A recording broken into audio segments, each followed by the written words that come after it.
Now we can see what would happen if a meteor the size of the one Ralph von Friese thinks impacted in Antarctica hit the mainland US today. Imagine an asteroid 25 miles across, hurtling toward the Earth at 10 miles per second, targeted directly on Ralph von Friese's own lab in Ohio State University. As it hits the Earth's stratosphere, all over North America, the most astonishing light show ever seen erupts in the skies. Just over 3 seconds later, the meteor strikes. The entire city of Columbus is instantly vaporized. The meteor is so large that its far side still touches the stratosphere as its near side explodes, melting more than 20,000 cubic miles of the Earth's crust and mantle and everything on top of it in a 200-mile diameter.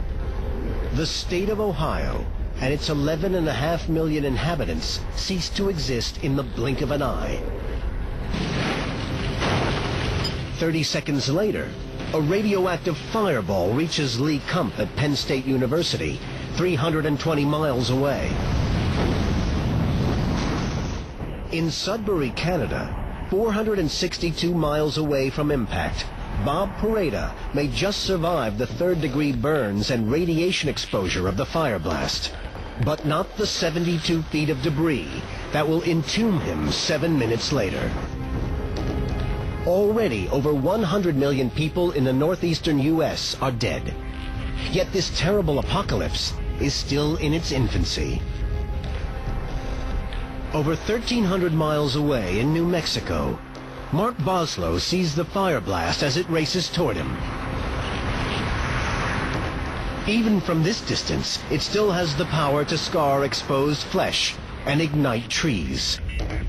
7 minutes later, the most powerful earthquake in recorded history hits Albuquerque.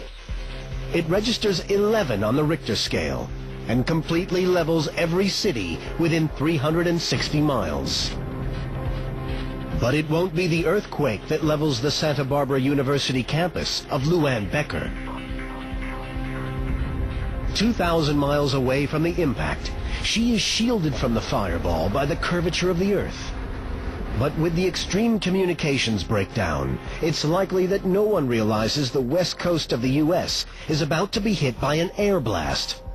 Starting at 7,500 miles an hour, the blast is still traveling at 500 miles per hour, nearly 3 times faster than the strongest hurricane winds ever recorded,